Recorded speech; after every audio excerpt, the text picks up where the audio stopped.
Fala pessoal, tudo certo? Excelente dia para vocês. Então vamos destrinchar o impacto que a gente pode ter dentro dos mercados com a invasão dos Estados Unidos no território venezuelano, a captura do líder deles, do líder chavista Nicolás Maduro, e o que isso pode trazer de positivo para dentro dos mercados, tá?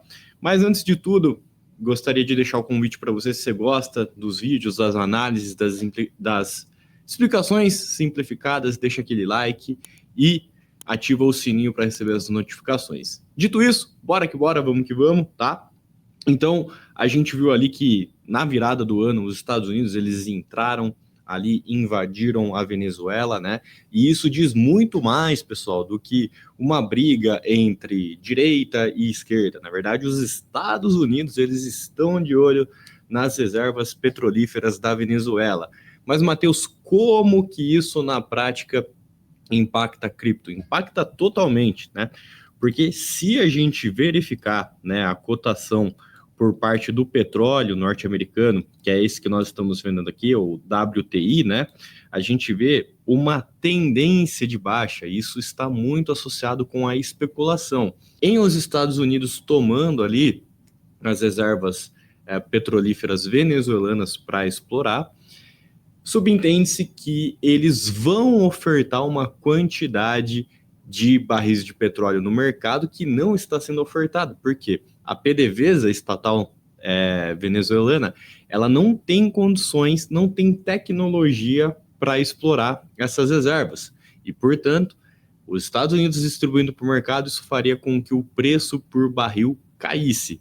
E a gente sabe que uma das principais composições para os índices de preço, como CPI e PCE, que são índices de preço ali dos Estados Unidos, uma das principais composições é o custo ali da gasolina.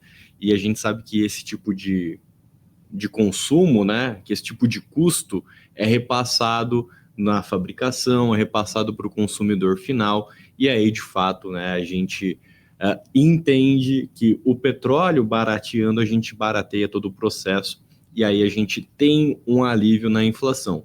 Se a gente tem um alívio na inflação, do outro lado, a gente tem uma tendência para flexibilização de juros.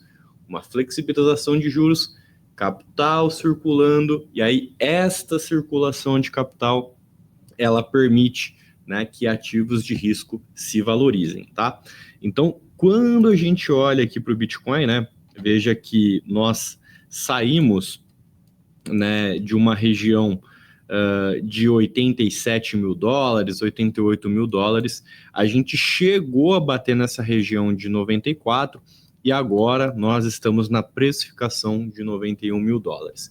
É muito importante a gente entender que a defesa da região de 93, 94 mil dólares, ela mostra sim uma fortaleza dentro de um quadrado de preço, tá?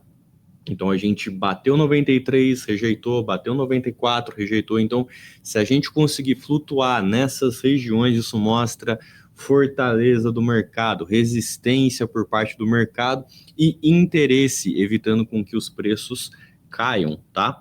E aí a gente vê o ouro, né? Como isso impacta o globo, né? Como isso impacta o mundo, com possíveis conflitos se acendendo, a gente vê o ouro valorizando e a gente também vê a prata valorizando. É claro que no gráfico diário elas estão passando por uma correção, mas isso não significa que não estejam convidativas para uma potencial em cripto lastreada nessas duas variáveis. Devemos lembrar que o token que é o ouro dentro do mercado cripto é o Pax Gold ou XAUU, né? XAUU. E aí a gente tem a prata como KAG. Então são maneiras da gente se expor a estes ativos do mundo real através dos tokens. Além do mais, a gente tem o Bitcoin que pode se beneficiar nesse sentido, até porque a gente vê avanços, né, para que o Bitcoin ele possa sim ser considerado uma reserva de valor. e aí ele entraria na mesma prateleira que o ouro, na mesma prateleira que a prata, e aí ele se consolidaria como mais um ativo alternativo para que você consiga manter o seu patrimônio, tá? Devo ressaltar também que o dólar, ele também se mostra muito convidativo, né? Então, se a gente vê aqui o real em relação ao dólar, né? A gente vai colocar no gráfico diário, e aí eu lembro de numa live ter dito isso para vocês, né? A gente rompeu, né, esta cunha, né, descendente, e olha onde a gente chegou a bater. A gente chegou a bater 5,58, né? Naquele episódio do Flávio Day. E se nós observarmos, né, a gente teve um recuo e a gente está ensaiando novamente uma alta. Isso muito provavelmente vai acontecer nos próximos meses, né, com o Banco Central sinalizando corte de juros. Então a gente vai ter capital estrangeiro saindo daqui e indo para outros países. Matheus, por que você está dizendo isso? Porque dentro de cripto a gente consegue tirar proveito de todas essas situações, sobretudo, principalmente, quando envolve Venezuela, sobretudo, principalmente, quando envolve monetário no Brasil.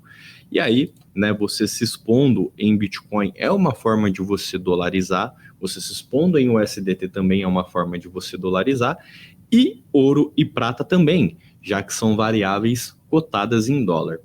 Em resumo, a gente consegue entender que, mercadologicamente falando, se o intuito dos Estados Unidos era enriquecer, eles fizeram uma jogada de mestre, porque eles vão explorar uma reserva de petróleo avaliada entre 15 a 17 trilhões de dólares, eles poderão passar a ofertar mais barris de petróleo diariamente dentro do mercado, isso faz com que essa oferta faça com que o preço do barril caia, né? Preço por barril caia, e aí, em tese, a gente tem uma distribuição maior dentro do mercado, o que faz com que índices de preços como PCE e CPI tendam a cair, e aí isso dá um espaço para que os juros eles possam continuar o seu fluxo de queda, o seu ciclo de queda. Isso seria muito bom.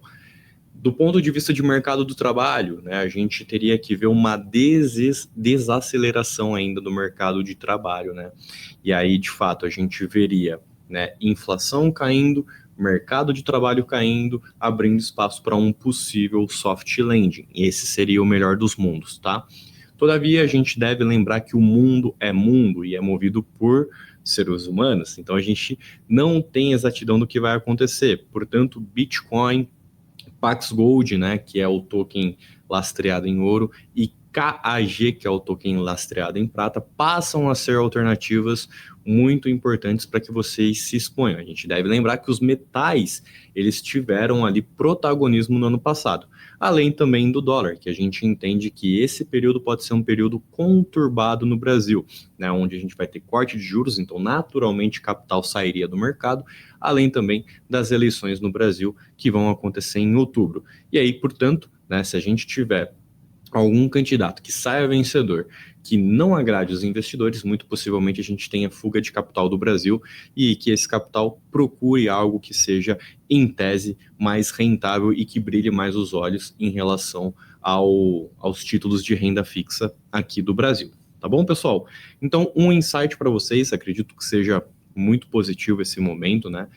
Dentro de cripto, a assimetria está convidativa e aí a gente consegue construir um portfólio bem tranquilo, né, baseado em Bitcoin, baseado em ouro, prata, dólar, né, visando, né, comprar em regiões ali de pullback, regiões de correção, tanto para que a gente consiga, né, angariar a valorização desses ativos, como também o spread cambial, que eu acredito que tende a acontecer, tá bom? Então, este é o cenário, né, no curto prazo, o que nós estamos desenhando. Assim que a gente tiver mais informações, a gente vai passar esses desdobramentos para vocês, tá? Mas aqui é uma live rápida, né, entendendo as questões de mercado, de causa e efeito. Por hora, o mercado interpreta que essa intervenção dos Estados Unidos está sendo positiva, não à toa que a gente vê as bolsas norte-americanas subindo, rompendo ou estando próximas de romper as suas máximas históricas, e a gente tem, né, o movimento de cripto ali do ano novo, até o dia 5, né, mais ou menos, andando e andando bem. Obrigado, Bitcoin voltando à casa dos 90 mil dólares, tá? Mas reitero, é muito importante que o Bitcoin flutue entre 93 e 94, o Ethereum possa andar entre 3.100 e 3.200, e aí que a gente veja a Solana também perambulando na região ali mais ou menos de 140, 145 dólares. Isso mostraria uma atração de mercado, beleza? É isso, pessoal. Gostaria de agradecer a vocês, tá, por terem assistido a live e tamo junto até a próxima semana. Tchau, tchau.